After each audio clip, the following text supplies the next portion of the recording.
Nem pensei, boa tarde, nem pensei na questão lá da frente, muito chateado mesmo com o que aconteceu. Fazer o primeiro tempo que faz, troca de passe, triangulação, incomodar demais o adversário e depois ter uma caída tão grande, né? A gente não pode aceitar isso. Já cobrei no vestiário em relação a isso, trouxe o exemplo do Fortaleza e Santos no intervalo, falei, continua do mesmo jeito, fizemos um ótimo primeiro tempo, mas infelizmente as coisas não aconteceram como a gente queria, né? Fazer um resultado desse em casa, de 2-0, e depois, além do trabalho do adversário também, a desconcentração nossa em algumas bolas. Agora, Carille, você acha que o resultado de 2-0, porque foi levado no primeiro tempo, de alguma forma acabou dando aquela relaxada no elenco, apesar de você ter conversado com eles, isso não funcionou no segundo tempo, e você já detectou, embora tenha acabado a partida há pouco tempo, o porquê dessa queda tão brusca de rendimento na segunda etapa?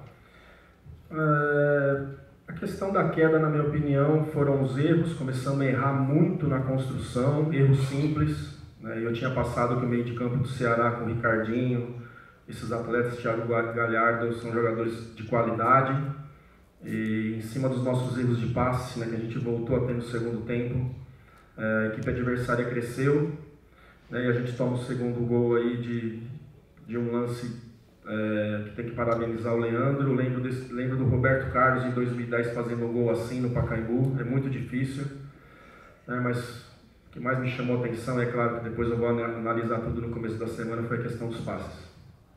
Fábio, boa noite. Você falou que alertou os jogadores no intervalo, o Matheus Vital falou na saída de campo, que você falou isso para eles, que 2-0 não estava ganho, que já houve outras viradas no Campeonato Brasileiro. É claro que falando depois do jogo, depois do resultado, é muito fácil. Agora, você acha que poderia ter feito alguma coisa com 10, 15 minutos, de repente, para ter modificado isso antes de acontecerem os gols? Repito, estou falando depois do jogo, é muito fácil, mas revendo o que aconteceu, poderia ter acontecido algo para que não acontecesse isso? Eu tive que fazer uma substituição e jogar esse horário é diferente, né? É 11 horas para os dois lados, mas a questão do desgaste é diferente. Tive que fazer uma do Carlos ali com o Avelar, que sentiu um probleminha muscular. Ali eu já perdi, fiquei um pouquinho preso na questão de uma mudança de jogadores. Tive que esperar um pouquinho mais, porque eu já via que o Michel estava sentindo lá, que o Urso caiu, Cleison e Matheus Vital me chamaram a atenção um pouquinho do rendimento deles na parte física também.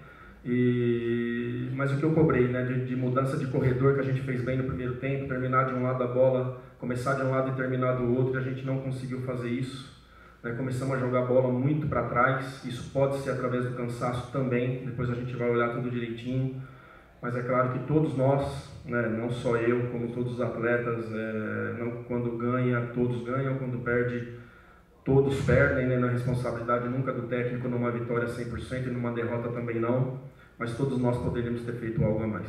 Carille, você falou sobre o primeiro tempo, né? Acho que para muita gente irretocável, e o segundo tempo o Corinthians se impondo na sua casa, e aí tem a sua opção de colocar, por exemplo, o Ramiro mais um volante. A pergunta que o torcedor se faz é a seguinte: por que sempre alteração para trás e não para frente, principalmente quando se joga em casa?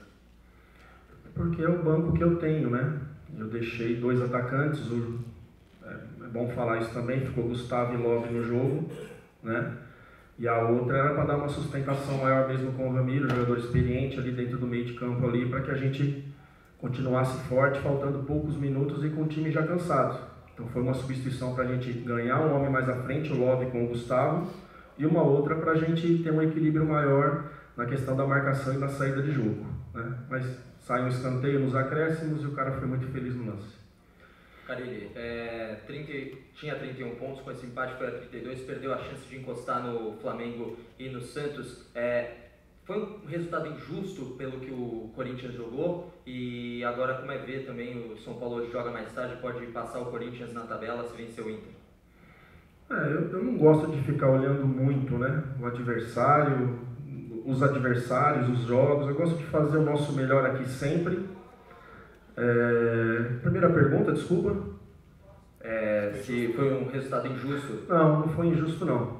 né? O nosso primeiro tempo foi muito bom, podendo ter feito até mais do que 2 gols, mas o segundo tempo a gente deixou de jogar e acabou sendo aí, tiveram chances, o Cássio fez defesas ali no segundo tempo, acabou sendo um placar aí justo. Fábio, boa tarde. Resultado que você, principalmente, como todos, não esperava, contava muito com os 3 pontos. Alguns times menores têm dificultado muito a vida dos grandes.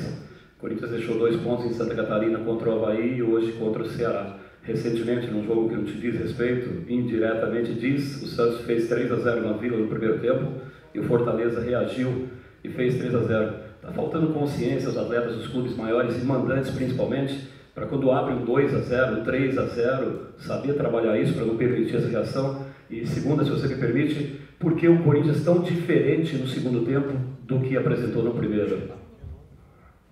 A sua segunda eu já respondi aqui 2 vezes. Tá? Desculpa, Fábio. A primeira, os técnicos estão se preparando cada vez mais, não tem ninguém mais bobo no futebol, né? A gente tem que manter a seriedade contra a grande, contra os menores, enfim, o tempo todo, 90, 95, 100 minutos que tiver que cuidar. Então foi isso.